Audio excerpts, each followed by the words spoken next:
Olá, caros alunos e concurseiros de todo o Brasil, tudo bem? Aqui é o professor Felipe Araújo e venho trazer neste vídeo a revisão final para o concurso de auditor de controle interno, tá? A área Auditoria Governamental, para a Controladoria Geral do Estado do Ceará. Até que enfim vai chegar essa prova que foi adiada várias vezes, né, pessoal? Então, a nossa ideia aqui é, em mais ou menos uma hora, trazer aquilo que é essencial, no mínimo, tá? Para que você revise nessa semana que antecede a prova. Além disso, vou dar mais dicas de como você pode melhorar a sua revisão e ir lá e gabaritar a prova das 10 questões de contabilidade, tá, pessoal? Que quem estuda pelos nossos materiais já está preparadíssimo e com essa revisão final é só uma forma de lapidar o seu conhecimento para você ir lá e acertar todas as questões da prova e, com isso, ajudar na sua aprovação. Beleza? Não deixe de curtir o nosso vídeo, de comentar se você tiver alguma dúvida, tá? Gostamos sempre de estar ajudando nossos alunos em qualquer canto do nosso Brasil. E inscreva-se no nosso canal para cada vez que houver um novo vídeo você receber a notificação, tá? Nosso canal aqui, tanto do professor Felipe Araújo quanto do Exponencial Concurso. Pessoal, sem perder muito tempo, vamos lá começar a nossa revisão, tá? Então vamos lá. Revisão Auditor de Controle Interno, Auditoria Governamental, CGE, Ceará. Então, pessoal, quais são os assuntos que você deve priorizar nessa revisão final, tá? Claro, de forma resumida. Então, focar em demonstrações contábeis, balanço patrimonial, DRE, DMPL, DRA, DFC e DVA são assuntos que provavelmente serão cobrados de vocês. Geralmente cobram no mínimo duas dessas demonstrações, tá? Estrutura conceitual básica, que é um tópico que sempre está caindo em prova. Investimentos, tá? A parte de MEP, média equivalência patrimonial e goodwill, cobram muito. Mensuração a valor justo, o CESP de vez em quando cobra aí também, que é o CPC 46, tá? Algumas provas ela cobra, outras não. Não é tão frequente, mas de vez em quando ela traz.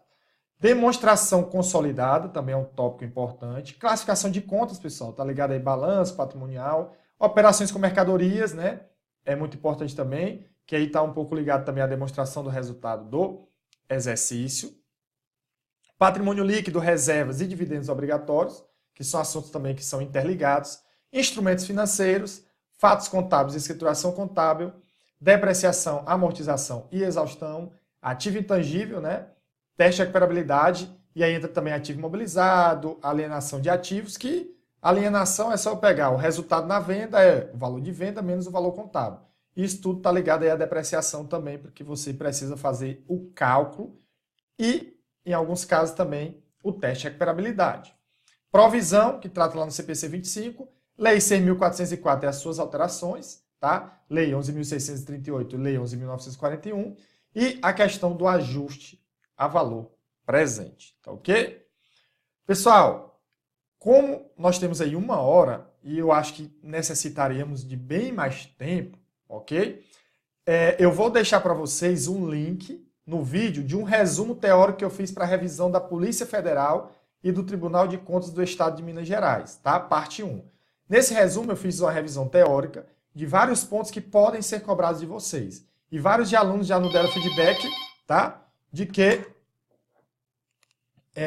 essa parte aí é muito importante vocês revisarem, conseguimos acertar várias questões de concursos recentes. E aí ele vai trazer esses tópicos aí. Então vou deixar o link para que você depois possa estar revisando. Ok, pessoal? Então vamos lá começar, tá? Então, demonstração dos fluxos de caixa, pessoal. Na verdade, lembrar que para ser registrado na DFC, tem que haver recebimento ou pagamento em caixa ou equivalente de caixa, que são aplicações de liquidez imediata. Nós vamos ter 3 fluxos: o operacional, o de investimento e de financiamento. O operacional são as atividades normais da empresa, tá? Normais que ela tenha. Por exemplo, recebimento de clientes, pagamento de fornecedores, pagamento de salários. Depois nós vamos ter o fluxo de investimento, que estão ligados às atividades lá do ativo não circulante, investimento imobilizado e intangível, bem como concessão de empréstimo, que a empresa empresta, e a atividade, né, de financiamento, que é quem financia a empresa, que são os empréstimos de financiamentos, recursos de terceiros e o capital social, recursos próprios. Tá? Além disso, nós vamos ter dois métodos, o método direto e o método indireto. Eles são iguais, tá? No cálculo do fluxo de financiamento e de investimento. Eles só mudam no fluxo operacional. Que no método direto, pessoal, nós vamos diretamente identificar quais são, tá, os valores que saíram de caixa ou de receberam. Então, no fluxo de caixa da atividade operacional, pelo método direto, nós vamos ter recebimentos de clientes, mais recebimento de juros e dividendos, tá? Lembrando que aqui é a classificação principal, nós vamos ver depois. Existe a classificação alternativa e outros recebimentos. Menos pagamento de fornecedores, de salário, de despesas operacionais, de impostos e outros pagamentos. Ou seja, eu chego ao caixa líquido das atividades operacionais. Lembrando que, se for positivo, nós temos geração de caixa. Se for negativo, a gente tem consumo de caixa, tá? Já pelo método indireto, a gente parte do lucro líquido do resultado e faz um primeiro ajuste com receitas e despesas que não têm efeito no caixa, por exemplo, depreciação, amortização e exaustão, são só apropriações.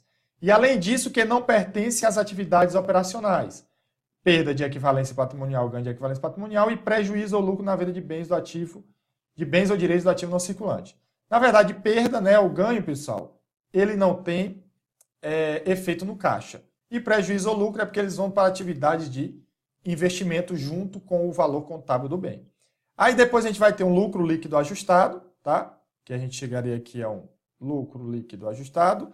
E tem um segundo ajuste, que são variações das contas do ativo circulante e não circulante realizável a longo prazo, exceto disponível, e do passivo e passivo não circulante ligados às atividades operacionais. Lembrando que, quando for ativo, eu somo a diminuição do saldo, ou diminuo o aumento. Já quando for passivo, eu somo o aumento ou diminuo a diminuição. Beleza? Aí nós temos o fluxo de investimento, o fluxo de financiamento, qualquer coisa você pausa, dê uma olhada, já até expliquei. E aí nós temos a variação líquida de caixa, que é o somar o fluxo de caixa operacional, mais de investimento, mais de financiamento. E com o saldo inicial, eu tenho o saldo final de caixa. Além disso, o pronunciamento, né, número 3, ele encoraja fortemente as empresas a seguirem a classificação principal abaixo. O que é que acontece? Aqui, pessoal, ele vai tratar de juros, dividendos e juros sobre capital próprio, pagos ou recebidos, tá? Quando for recebidos, a classificação principal é operacional e, alternativamente, é investimento. Já quando for pagos, os juros, eles são operacionais, alternativa, financiamento, e no caso dos dividendos e juros sobre capital próprio pagos, ele inverte. Classificação principal, atividade de financiamento. Classificação alternativa, atividades operacionais. Ok? Beleza, Felipe. Vamos responder então uma questão. De acordo com o CPC, constitui exemplo de fluxo de caixa associado à atividade de investimento. Ok, pessoal? É só lembrar. Ativo não circulante, investimento, imobilizado e intangível. Pagamento a fornecedores de mercadorias e serviços. Fluxo operacional. O recebimento de caixa decorrente de royalties, operacional. O recebimento de caixa por seguradora de prêmios e sinistros, operacional. O ganho ou a perda na alienação de imóveis. Opa, eu estou alienando imóveis que é do imobilizado. Ah, Felipe, então isso daqui é atividade de investimento. Gabarito letra D. Letra E, o pagamento a empregados ou por conta de empregados. Isso daqui é fluxo operacional. Tranquilo? Claro que pode vir alguma questão de cálculo que a gente fez o resumo. Segundo ponto, DVA, demonstração do valor adicionado. Meus amigos, está aqui a estrutura dela. Você tem que saber essa estrutura, tá? Coloquei aqui, eu vou passar mais rápido que eu vou focar nas questões, mas dois pontos importantes. Lembrar que na DVA, o custo dos produtos ele inclui o valor dos impostos recuperáveis, porque depois nós vamos saber quem distribuiu esse valor, tá bom? Além disso, nós vamos ter alguns itens que são específicos, ó, perda ou recuperação de valores de ativo, tá? Insumos, e provisão, né, que é a estimativa com liquidação duvidosa, tá? Nas receitas. Claro que se for reversão é positivo, se for constituição é negativo. Nós vamos ter o valor adicionado bruto, menos a depreciação, amortização e exaustão, nós vamos ter o valor adicionado líquido produzido pela entidade, que é o 3 menos o 4. Nós vamos ter o valor adicionado recebido em transferência, que nós vamos ter resultado de equivalência patrimonial, receita financeiras e outras, e nós vamos ter o valor adicionado total a distribuir. E como vai ser distribuído esse valor adicionado? Com pessoal, tá, pessoal? Remuneração direta, benefício FGTS, muito cuidado, ele pertence ao pessoal e não a tributos. Nós vamos ter os tributos, que são impostos, taxas e contribuição de melhorias, divididos em federais, estaduais e municipais. Remuneração de capital de terceiros, juros, aluguéis, outros.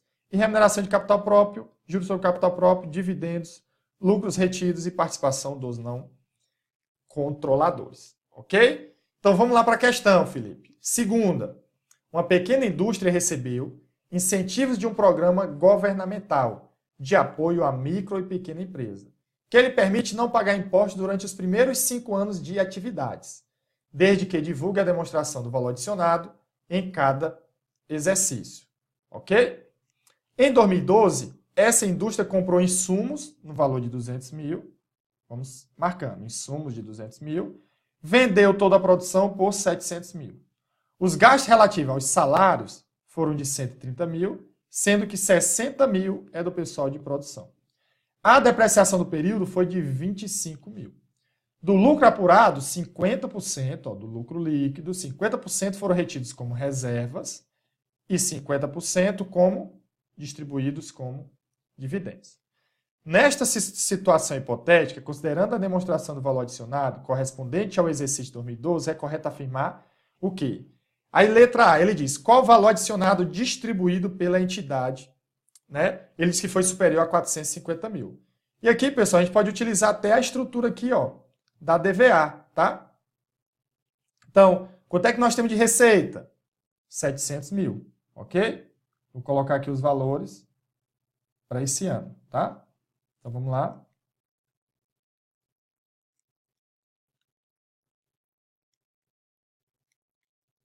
Então, nós vamos ter receitas 700 mil. Ah, Felipe, beleza. Aí, quanto foi os insumos, pessoal? 200 mil. Ele não disse, tá?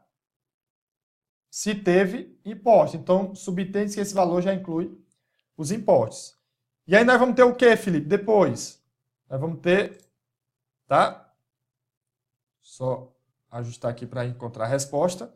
Nós vamos ter o valor adicionado bruto, que é de quanto? Tá aqui, 500 mil, que é essa diferença. Aí nós temos, tá? Vamos lá, só para 500 mil. Menos depreciação, amortização e exaustão, que foi de 25 mil.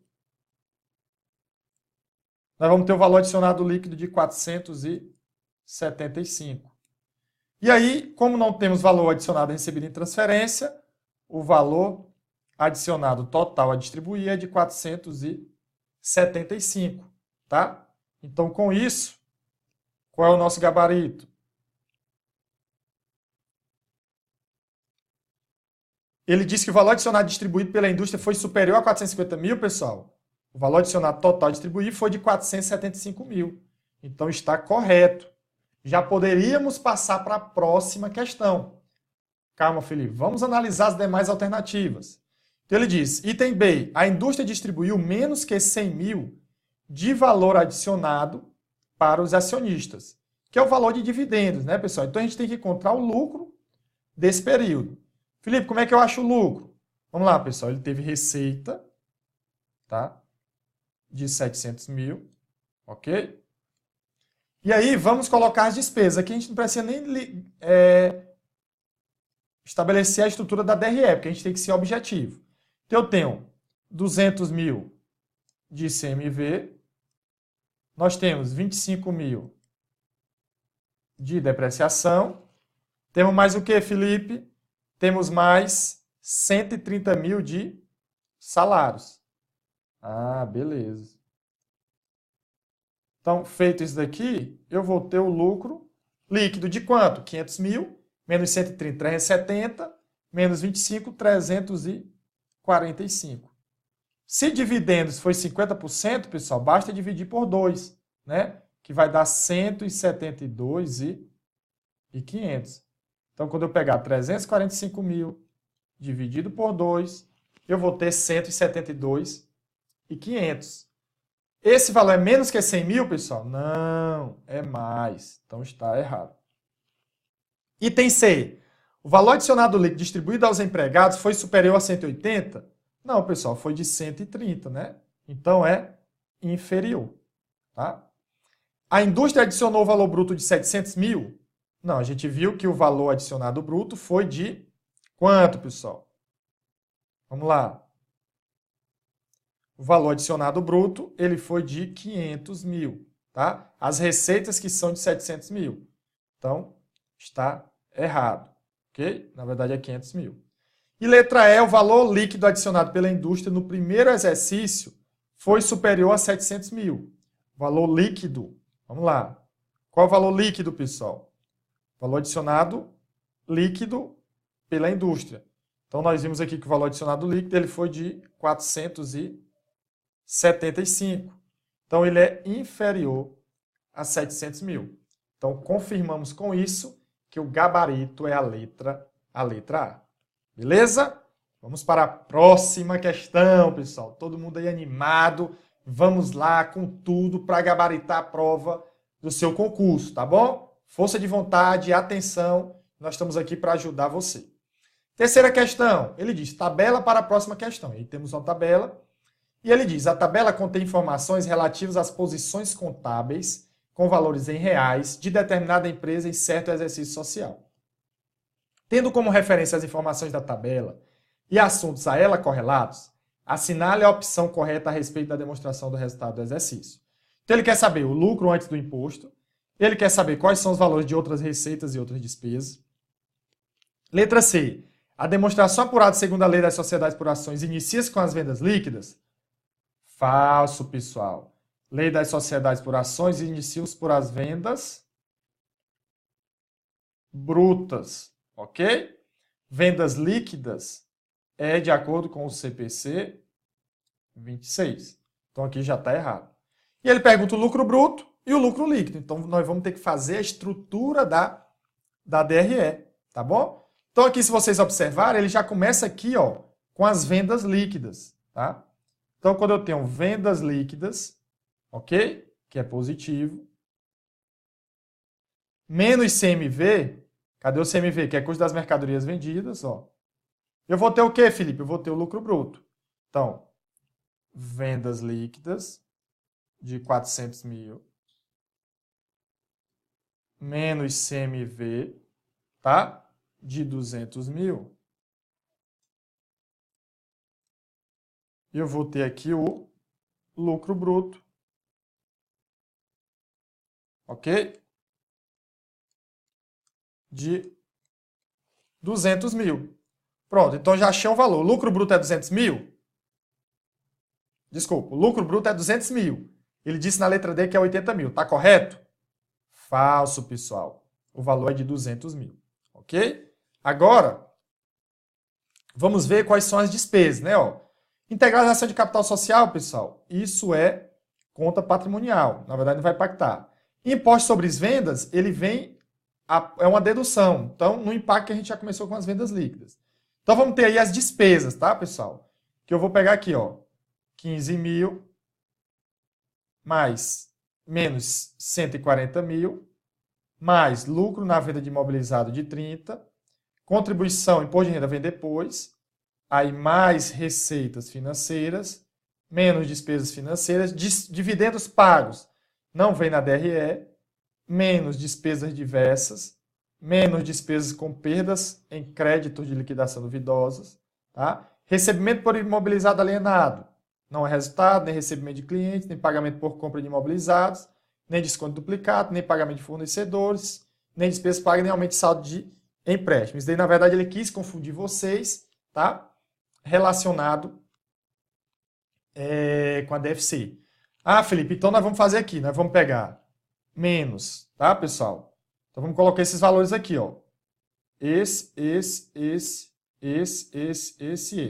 colocar só em numérico. Então, menos 15, menos negativo, menos 140, tá? São menos despesas. Menos 140, menos 10,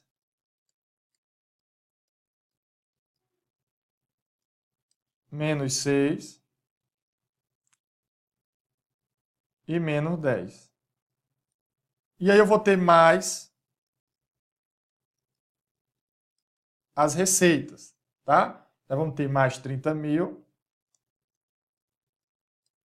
e mais 3 mil. E aqui nós vamos ter o lucro antes do imposto de renda, tá ok? Então isso daqui, pessoal, vocês têm que fazer na mão.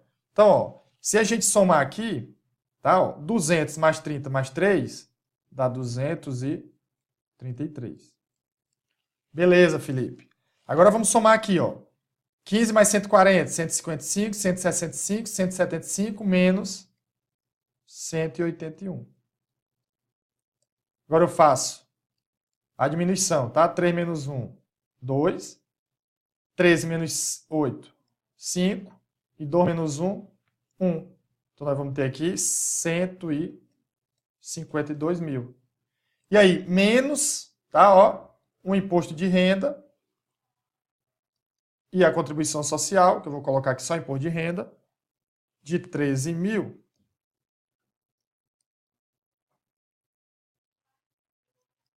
Nós vamos ter um lucro líquido de 139 mil. Ah, Felipe, então vamos ver aqui, ó. Ele disse que o lucro antes do imposto de renda da contribuição social somou 52 mil. É esse o valor? Sim, pessoal, tá? Observe que aqui, ó, eu peguei esse 2 e cortei aqui 1 e ficou 13 menos 8. Então, 1 menos 1 é 0, tá? Ó. Então, vamos lá. Aqui é 52 mil e aqui é 52 mil, aqui é 39 mil. Ok? Então, o gabarito é letra A. As outras receitas e despesas somam 7 mil. Quem seriam essas outras receitas e despesas, pessoal? Então, aqui, na verdade, seria mais ligado aqui, ó, a despesa de depreciação e despesa operacional, administrativa também. Seria o lucro na venda de imobilizado, é outra receita, 30 mil, tá? Receitas financeiras e despesas financeiras são normais, operacionais e despesas diversas. Então, aqui, na verdade, soma 30 mil e não 7 mil. E, por último, o lucro líquido totalizou 13 mil? Não, totalizou 39 mil. Então, com isso, confirmamos que o gabarito é a letra A, pessoal. O lucro antes do imposto de renda é de 52 mil. Ok? Vamos para a próxima questão. Quarta questão. A Lei nº 11.638 de 2007, que introduziu alterações na forma de elaboração e de apresentação das demonstrações contábeis das companhias, determinou a... O que foi que ela determinou, pessoal? Letra A, extinção da demonstração de origens e aplicações de recursos. Falso, pessoal. Ela não extinguiu, mas apenas deixou de ser obrigatória. Tá? Então, a DOA deixou de ser uma demonstração contábil obrigatória com a Lei 11.638, mas ela não foi extinta. Qualquer empresa ainda pode fazer a DOA. Letra B, adoção do procedimento de redução ao valor recuperável dos ativos. Perfeito, pessoal. A Lei 11.638, ela justamente adotou o procedimento do teste de recuperabilidade. Vamos ver os erros das demais alternativas. Letra C, segregação do ativo fixo no grupo físico e no grupo imaterial. Na verdade, meus amigos, o ativo permanente ele foi dividido em o que tinha tudo que era físico, né, o que era tangível ou intangível, estava dentro do imobilizado. Aí, com a Lei 11.638, ele dividiu em ativo imobilizado, que era tangível, e ativo intangível, que era intangível. Só que o ativo permanente continuou a existir na Lei 11.638. Então, por isso que está errado. Aí, com a Lei 11.941 de 2009, o ativo permanente deixou de existir para surgir a figura do ativo não circulante. Beleza? Letra D, vedação de lançamento sem contas de ativo diferido. Pessoal, isso daqui foi também com a lei 11.941. E letra E, proibição do uso da conta de lucros ou prejuízos acumulados. Pessoal, na verdade não foi proibição. Não foi proibição do uso, desculpa. Foi a proibição de retenção na conta lucros acumulados de saldo. Então, para as sociedades anônimas, nós só temos agora a conta prejuízos acumulados. Porque se a empresa tiver lucro, ela vai ter que distribuir todo o seu lucro. Então, não é proibição do uso da conta. A conta pode continuar a existir, e ela continua a existir porque ela recebe o valor do resultado e vai fazer as suas distribuições. Mas, na verdade, é proibir a retenção injustificada de lucros acumulados. Ok? Então, gabarito, letra B. Vamos agora para o método de equivalência patrimonial. Bora lá, pessoal. Método de equivalência patrimonial. Tá ligado lá, assunto de participações societárias permanentes, e é um tópico muito importante. Então, a investidora, pessoal, ela adquire um percentual do capital social da investida. E aí nós temos participação societária permanente, que é classificado no ativo não circulante investimento.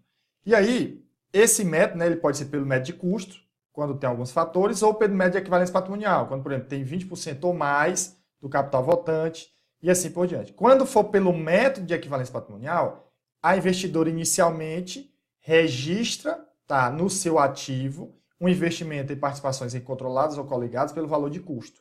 E, posteriormente, esse valor ele é um percentual do patrimônio líquido da investida. Tá? Então, se variar o patrimônio líquido da investida, varia, tá? Há uma variação do saldo da conta investimentos na investidora. Então, por exemplo, lucro, tá, pessoal? Há uma contrapartida em aumento de investimentos na investidora. São duas empresas independentes. Felipe, com base em quê? Pega o percentual do capital social que a empresa adquiriu vezes o lucro. E a contrapartida, né, se eu debitei investimentos na investidora, crédito é resultado de equivalência patrimonial. No caso aqui, positivo. Se for prejuízo, calculo o mesmo percentual sobre prejuízo, só que agora acredita investimento. E a contrapartida é débito em perda de equivalência patrimonial, que é uma despesa. Tá ok? Ó, então, a investidora ela tem um percentual do capital social da investida. Se a investida distribui dividendos, pessoal, isso há uma redução do PL na investida. No lançamento, debita lucros acumulados, credita dividendos a pagar. O impacto na investidora, tá, de distribuição de dividendos não é receita de dividendos pelo método PEP. Método MEP, tá? Média equivalência patrimonial. Na verdade, a empresa vai reconhecer dividendos a receber. E a redução do PL tem como impacto redução de investimentos. Então, o lançamento é debita dividendos a receber a investimentos MEP. Lembrando, no média equivalência patrimonial não há receita de dividendos, ok? Não há receita de dividendos. As bancas tentam confundir muito isso. Em relação aos ágios, né, nós vamos ter o ágio mais-valia e o goodwill, né? O ágio mais-valia e menos-valia, que seria o deságio. Ágio mais-valia é o valor justo do investimento menos o valor contábil do investimento. Quando o valor justo é maior, nós vamos ter mais-valia. Quando o valor justo for menor, nós vamos ter o menos-valia. Tá? Lembrando que o ágio mais-valia está sujeito à amortização e ao teste de recuperabilidade. O ágio mais-valia no balanço individual ele fica junto com o ativo não circulante de investimento. Já no balanço consolidado, ele é reclassificado para os passivos e ativos que lhe deram origem. Então, se esse valor justo é diferente do valor contábil, porque a empresa tem um bem, por exemplo, um carro, que o valor justo é diferente do que está registrado no custo, e aí quando a empresa adquire, isso deve ser levado em conta, quando for no balanço consolidado, se esse veículo estiver imobilizado, a empresa investidora vai registrar no balanço consolidado como tá imobilizado, beleza? Já o goodwill ganho por compra vantajosa é a diferença entre o valor pago e o valor justo. Se o valor pago é maior do que o valor justo, goodwill. Se é menor, nós temos o ganho por compra vantajosa. Lembrando que o goodwill, pessoal, não está sujeito à amortização, mas está sujeito ao teste de recuperabilidade.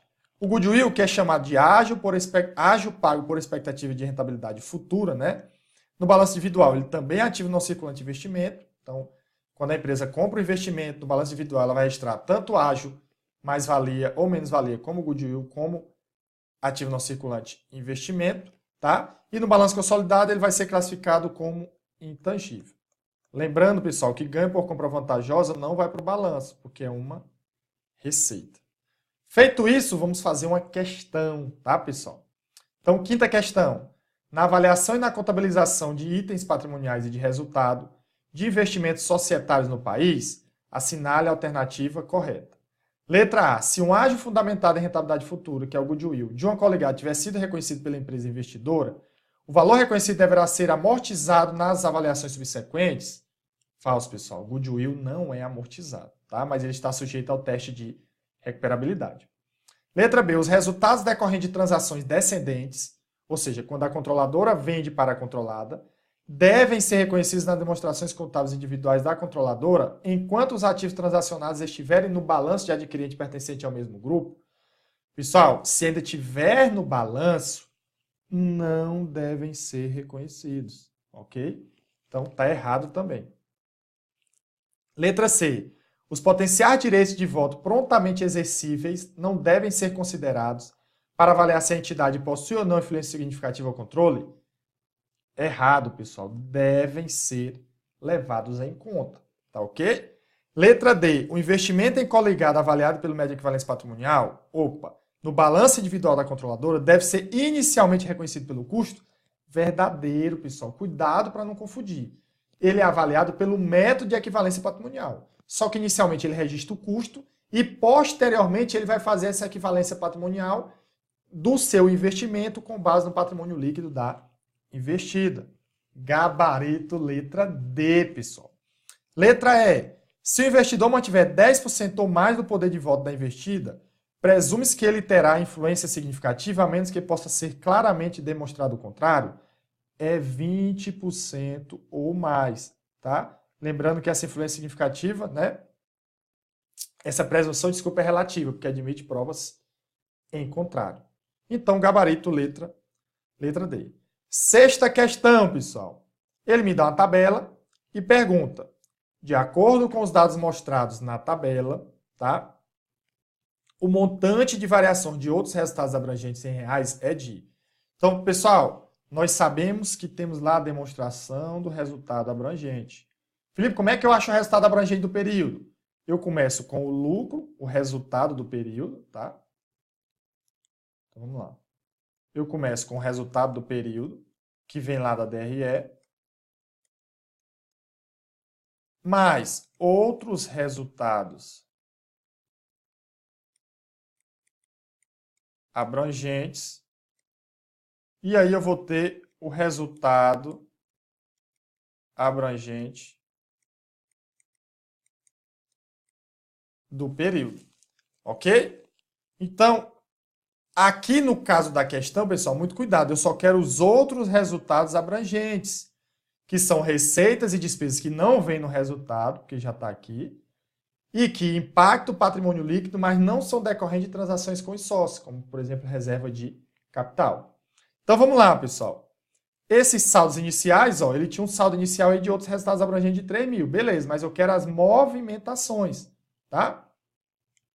As variações, ok? Então, aumento de capital social, pessoal, transações com os sócios. Gasto em emissão de ações, também está ligado a transações com sócios. Ajuste de avaliação patrimonial credor. É um item que altera o PL, não é do resultado, nem é receita, nem é despesa, e não é transação com sócio. Ah, Felipe, então isso é outro resultado abrangente? Sim, 900. Reserva de incentivos fiscais? Também não é, pessoal, está lá no PL. Aquisição de ação de emissão própria? Transações com os sócios, tá? Resultado líquido do período? Está na DRE. Reserva legal também não. Distribuição de dividendos também não. E ganhos de equivalência patrimonial. Isso é outro item que não está no resultado, ok? Então, Felipe, ganho de equivalência patrimonial, na verdade, é classificado na DRE, né? Uma receita de equivalência patrimonial. Pessoal, mas nessa questão, observe que aqui estão contas do PL, tá? Ah, Felipe, entendi. Então, que ganho de equivalência patrimonial é essa? Pessoal, na verdade, houve uma falha aí do examinador. O ganho de equivalência patrimonial é do resultado. Só que você teria que interpretar. Na verdade, esse ganho de equivalência patrimonial são em operações no exterior. Ah, Felipe, então esses ganhos, aí eles ficam registrados numa conta chamada de ajuste acumulado de conversão, que é uma conta do PL, tá? Que é incluído em outros resultados abrangentes. Então, por isso que aqui nós vamos colocar ganhos com equivalência patrimonial de 1.500. E aí nós vamos ter o hora, que são os outros resultados abrangentes, no valor de 2.400, gabarito letra C. Tranquilo, pessoal? Estão vendo que é bem tranquilo, fazendo questões, revisando e refazendo questões. Com certeza você vai lá e vai gabaritar a prova e lembrar sempre aí de que é necessário responder muitas questões, tá bom? Então vamos lá, pessoal. Mensuração valor justo. Eu trouxe aqui só umas dicasinhas rápidas, tá? Então ele tem lá dois mercados, né? O mercado principal, que é aquele mercado com maior volume e nível de atividade para o ativo ou passivo, e o mercado mais vantajoso, que é aquele que maximiza o valor que seria recebido pela venda do ativo, ou que minimiza o valor que seria pago pela transferir o passivo, após levar em consideração os custos de transação e os custos de transporte. Preço de transação, pessoal, nós vamos ter preço de entrada e preço de saída. Preço de entrada é o preço pago para adquirir um ativo, o preço recebido para assumir um passivo em uma transação de troca, e o preço de saída é o preço que seria recebido para vender um ativo ou pago para transferir um passivo. Tá ok? Então vamos ver uma questãozinha aí, questão de número 7. Vamos lá. Com relação a valor justo, assinale a opção correta. O critério para a definição do valor justo de um terreno é o menor valor entre os melhores usos possíveis para este terreno? Falso, pessoal. Na verdade, é o maior valor, ok? Está definido lá no CPC 46. O valor justo é um valor objetivamente construído a partir da observação dos preços de mercado ou dos custos da empresa?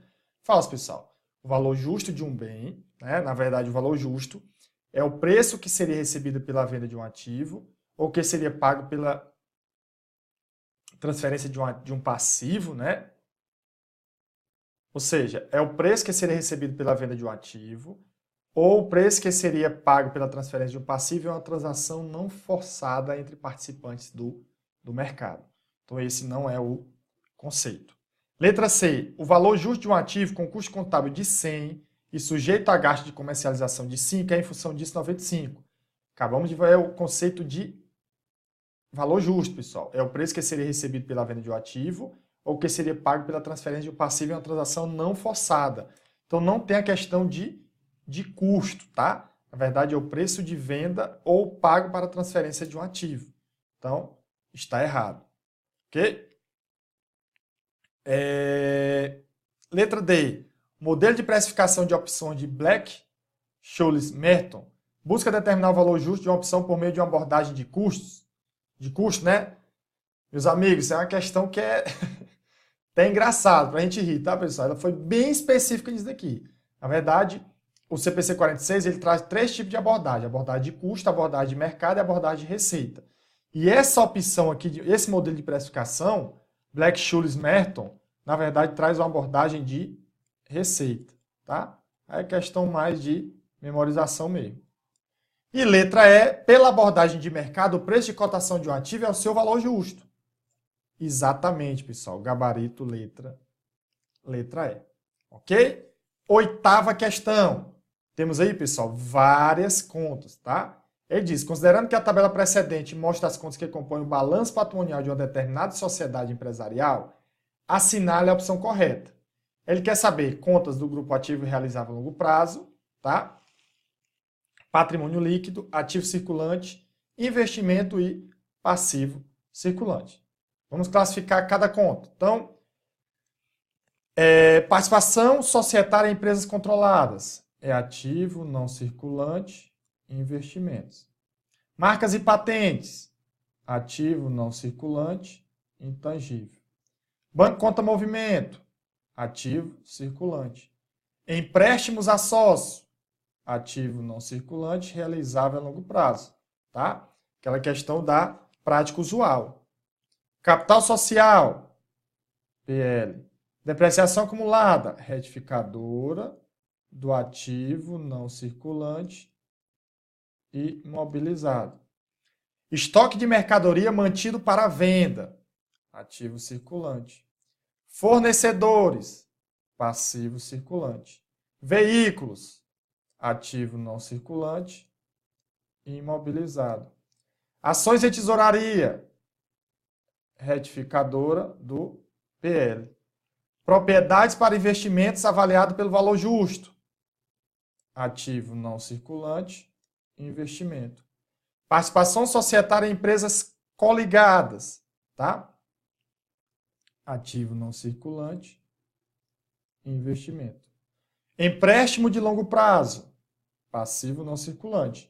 Subentende que é o empréstimo que a empresa contraiu, tá? Reserva legal, PL. Tributos a recuperar, ativo circulante. Reserva de capital, PL. Seguros pagos antecipadamente, ativo circulante. Ágio por expectativa de rentabilidade futura no balanço individual, ativo não circulante em investimentos. Salários a pagar, passivo circulante. E contribuições a recolher, passivo circulante. Tem mais alguma conta, pessoal? Não. São só essas daí. Ok? Então vamos agora analisar as alternativas. Então vamos lá. Letra A. Entre as contas apresentadas, nenhuma pertence ao grupo realizável a longo prazo? Errado, pessoal. Nós temos aqui, ó, empréstimos a sócio. Letra B. Qual o valor do patrimônio líquido? Ele diz que é inferior a 450 mil. Então vamos identificar aqui, pessoal. Patrimônio líquido, nós vamos ter 350, né? Retificadora, menos 18. Nós vamos ter 44.500 e nós vamos ter 55 mil. Então nós vamos ter 350 mais 44.500 mais 55 mil. Que dá quantos daqui? Vai dar 9, 14 vai 1, 4. Menos, né? 18 mil. Ok? Menos esse valor. Então aqui vai dar 500. 9 menos 8, 1. 3.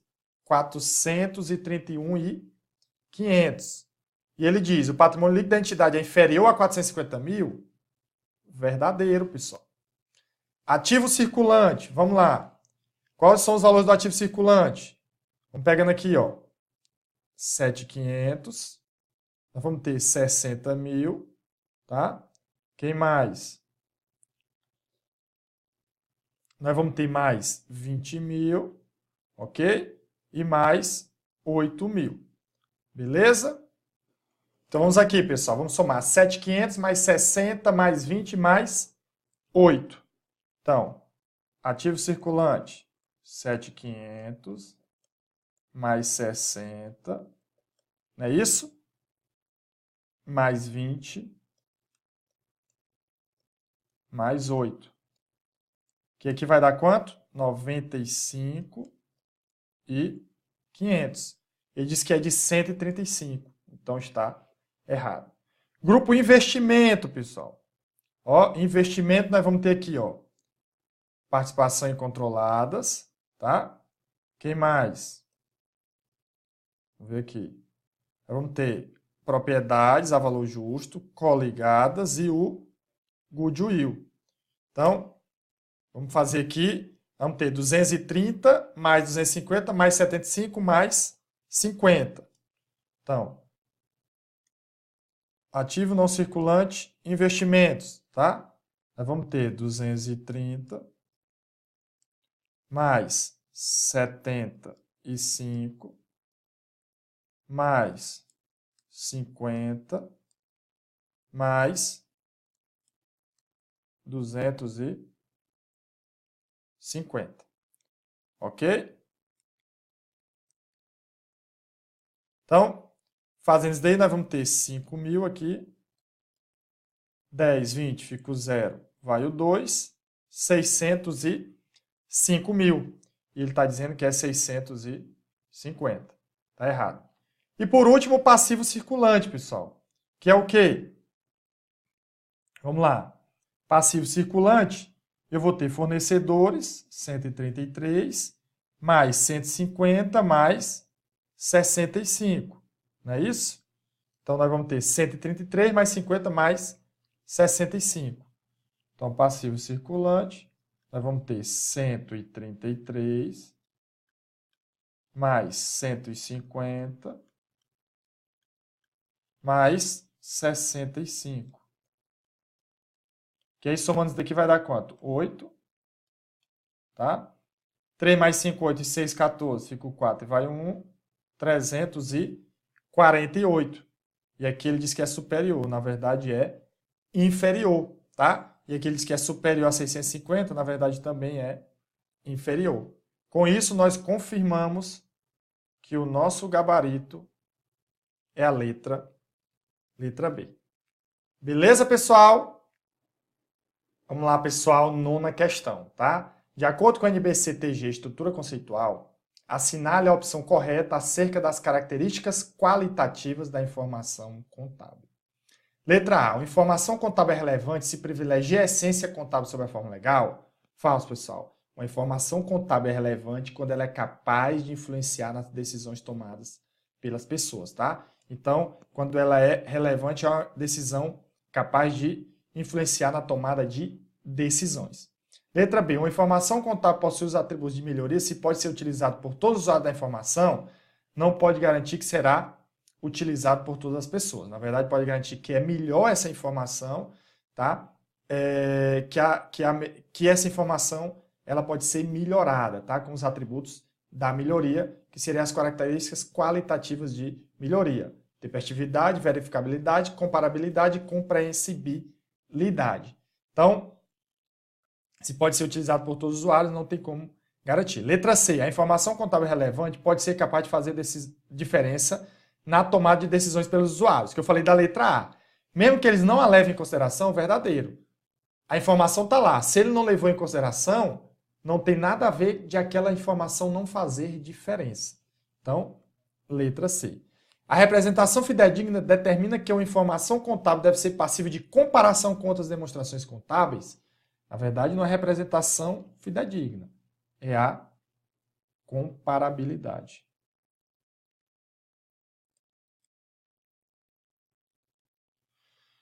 Letra E. São características qualitativas fundamentais da informação contábil a comparabilidade, a compreensibilidade e a essência sobre a forma? Falso, pessoal. Tá? Nenhuma dessas daqui. Na verdade, as fundamentais é R, né? R ao quadrado. Relevância e representação fidedigna. As de melhoria, né? É a fórmula TV Coco, né? Tempestividade, verificabilidade, compreensibilidade e comparabilidade. Então, gabarito, letra C. 10ª questão, pessoal. A empresa X adquiriu a prazo, em 1º de abril de 2016, 100 computadores por R$1.000. Então, ela tem um estoque lá, tá? Um estoque de 100 unidades por R$1.000 cada um. Em 2 de abril, ela vendeu à vista 50% do seu estoque. Ah, Felipe, então por 100 mil. Então, dia 1º, ela tinha 100 unidades. Dia 2, como ela vendeu, agora ela só vai ter um estoque de 50 unidades a 1.000. Em 5 de abril, um cliente dessa empresa devolveu um computador. Opa, então dia 5, o estoque agora voltou uma. Então eu vou ter 51 unidades, tá? A R$1.000. Acerca dessa situação hipotética, assinale a opção correta, considerando que o estoque inicial da empresa era igual a zero e desprezando o impacto tributário. Então, primeira coisa, o custo das mercadorias vendidas foi inferior a 48 mil.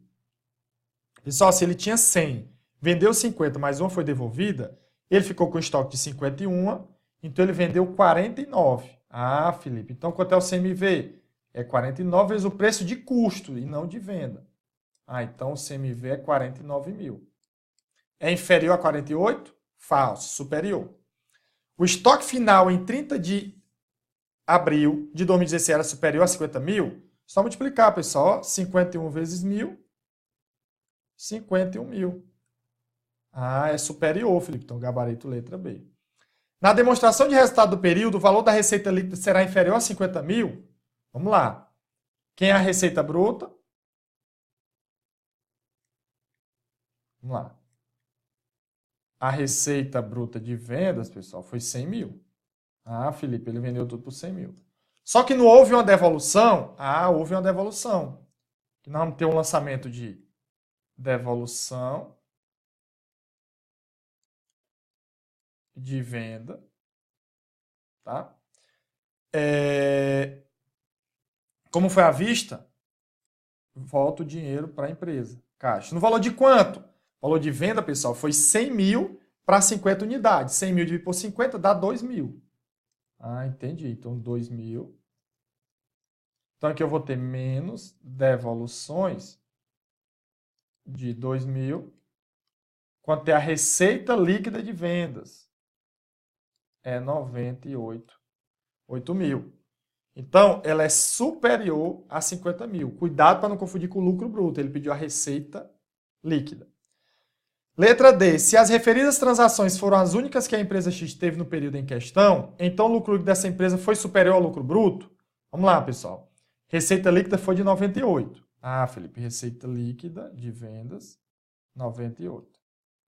Menos o CMV de 49, que está aqui, ó. Nós vamos ter um lucro bruto de 49. Ah, nós temos outras despesas e outras receitas? Não, Felipe. Ah, então o lucro líquido, pessoal, vai ser igual a 49 também. Então, eles são iguais. E letra E, o lançamento contábil correto da devolução do cliente seria a débito de fornecedor e a crédito de mercadorias em estoque? Não, pessoal. Na verdade, da venda, o lançamento seria devolução de venda à caixa. E a devolução para o estoque seria debita estoque, tá? E credita CMV, que está devolvendo R$1.000, ok? Então, feito isso, pessoal, pensei que daria para fazer tudo. Vamos dar uma parada aqui e voltamos em seguida, tá? Com a parte 2 da nossa aula. Beleza? Sucesso, bons estudos!